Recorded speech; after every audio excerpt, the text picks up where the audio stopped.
공급망과 관련돼서는 중국이 진짜 협박을 하는 거잖아요. 당장 말입니다. 일본과의 분쟁이 벌어졌을 때는 리튬을 가지고 일본의 주니 안 주니를 가지고 일본에게 공격을 했었고요. 또 우리에게도요. 요소수 사건이 있었습니다. 사실 요소수가 말입니다. 몇 천 원 넣으면 넣을 것을 이게 뭐 폭등해서 난리가 아니었죠. 다시 말해서 이렇게 공급망을 통한 경제 보복 엄청나게 가할 게 중국이었습니다. 아마 앞으로도 그 공급망에 대한 불안감은 굉장히 커질 수밖에 없었거든요. 그런데 이게 중국을 빼고 말입니다. 이게 다른 나라들끼리 공급망에 대한 불안감을 해소하고자 만들었습니다. 여러분도 알다시피 인도태평양 경제 프레임워크 IPEF가 하나 합의를 했습니다. 공급망 협정에 대한 첫 타결을 했어요. 내용은요. 핵심적으로 말입니다. 우리처럼 말입니다. 중국에서 요소수가 안 줍니다. 그러면 인도태평양에 포함된 국가들이 지금 14개 국가거든요. 그 14개 국가가 한국에 요소수를 공급을 하는 거죠. 중국의 협박에 굴하지 않을 수 있다는 이야기입니다. 마찬가지로 한국에만 요소수가 문제가 생기는 것이 아니라 뭐 일본과 지난번에 리튬 사건이 일어났던 것처럼 만약에 휘토류를 만약에 일본에 주지 않는다. 그때가 리튬이 아니고 휘토류라고요? 맞습니다. 휘토류네. 휘토류가 만약에 주지 않는다. 그러면 다른 국가들에서 일본에다가 휘토류를 공급을 하는 거죠. 중국의 횡포를 막겠다는 거예요. 중국의 협박을 막겠다는 겁니다. 그만큼 말입니다. 중국을 이 공급망에 대한 어떤 뭐라 그러나 빅브라더라고 해서 독재자라고 하잖아요. 이것을 빼겠다는 이야기예요. 14개 국가를 보면 말입니다. 미국을 위시해서 호주, 뭐 인도네시아, 싱가포르, 말레이시아, 태국, 인도, 베트남, 필리핀, 브루나이, 피지, 뉴질랜드, 일본, 한국 웬만한 인도 태평양 국가들은 다 들어가 있죠. 이런 국가들이 실질적으로 중국에 대응을 한다는 뜻입니다. 게다가 공급망만 대응하라는 게 아니에요. 앞으로 말입니다. 무역에 대해서도 11월 지금 에이펙 정상회의 이전에 무역과 관련돼서도 타결을 한다 이렇게 이야기를 하고 있고요. 청정경제와 관련해서도 적어도 11월 에이펙 정상회담 이전까지는 반드시 타협을 한다는 그런 목표를 가지고 있습니다. 마찬가지로 공정경제에 관해서도요. 에이펙 정상회담이라는 게 아시아 태평양 경제협력체가 아이펙이죠. 에이펙 정상회담에서 하기 전에 이전에 타결을 하고요.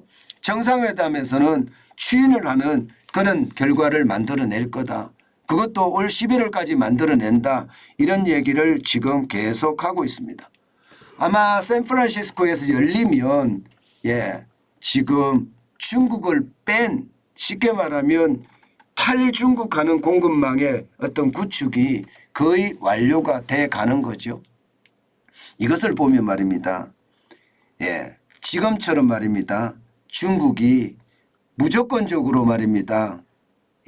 이 원자재라든가 부품이라든가 이런 걸 가지고 경제 협박을 하는 것은 더 이상 이제는 겁이 안 난다. 뭐 그렇게 이야기할 수 있을 것 같습니다. 이게 여러분 예상했던 것보다가 굉장히 큰 파급 효과가 될 거라는 게 지금 시장에서는 전망하고 있습니다. 보시는 것처럼 인도태평양 경제 프레임워크에 참여하는 그 나라들이 14개 국가 인구만 25억 명입니다. 전 세계 인구의 32.3%나 되고요. GDP는요 34조 6천억 달러, 전 세계 GDP의 40.9%입니다. 결코 적은 숫자가 아닙니다. 사실 중국은요 이렇게 되니까 발등에 불이 떨어진 거예요.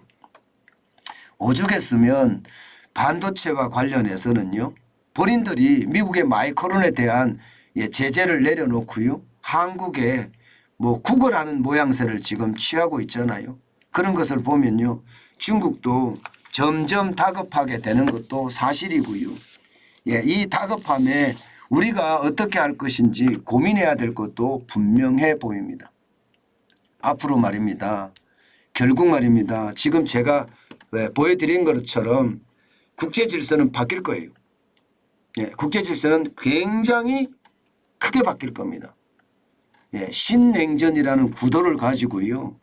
중국과 러시아와 벨라루시와 뭐 북한, 좀 이란, 그 외에 뭐 좌파 국가들, 독재 국가들이 좀 참여를 하겠죠. 그 외에 나머지는요.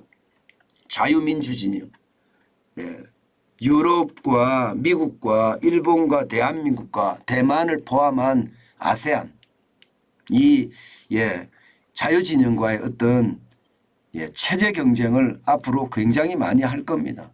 이제 거기에 대한 우리는 수출 다변화도 당연히 아주 강력하게 추진해 가야 됩니다. 앞으로 말입니다. 이런 인도 태평양 경제 프레임워크 같은 그런 조직들이 계속 중국을 압박할 것은 분명하거든요. 지금 중국 중심의 RCEP보다도 인도 태평양 경제 프레임워크가 훨씬 크죠. RCEP은 26조 1천억 달러 정도 되거든요.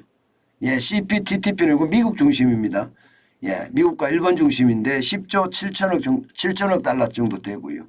그럼 전체적으로 보면 IPEF가 가장 큰 영향력을 발휘를 할 거다. 거기에서 이렇게 중국에 대한 어떤 공급망 협정을 타결을 했고요. 중국에 대응하는 이죠. 그다음에 무역이나 청정경제, 공정경제까지 만약에 이게 협정을 잘 만들었을 때 그 영향은요 아마 시장에 굉장히 영향을 미칠 거다. 저는 그렇게 분석하고 있습니다. 이게 여러분 많은 사람들이 그런 이야기를 해요. 아니 경제 외교를 어떻게 하길래 중국에 대한 수출이 줄어들면서 우리 무역 적자가 심각하냐 이런 이야기 많이 하거든요. 이거 아닙니다. 세계 시장은 이미 신냉전 질서로 만들어지고 있습니다. 이거 반드시 우리 알고 있어야 돼요. 이미 시장은 변하고 있거든요. 그 변화의 와중에 있다는 거. 그리고 우리는 그 변화의 와중에 잘 올라타야 됩니다. 그래서 수출을 다변화시켜 가고요. 기술을 고도화시켜 가서 중국이 우리에게 좀 팔아주세요 하고 구걸할 정도로 우리는 초격차 기술을 가져가야 되는 것 저는 당연하게 생각을 합니다. 이제는요 전략이 자국 중심 대한민국 중심으로 바뀌어야 됩니다. 그런 차원에서 보면 저 국회 말입니다. 여야가 끝 가는데 모르고 계속 싸우고 있거든요. 빨리 협치해야 돼요. 전 세계는요 앞만 보고 달려가고 있습니다.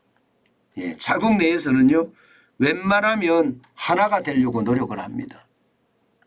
그렇지 않고 지금처럼 최악의 상황이 된다면 저는 대한민국이 최악의 상황이 봉착할 수밖에 없다고 생각합니다.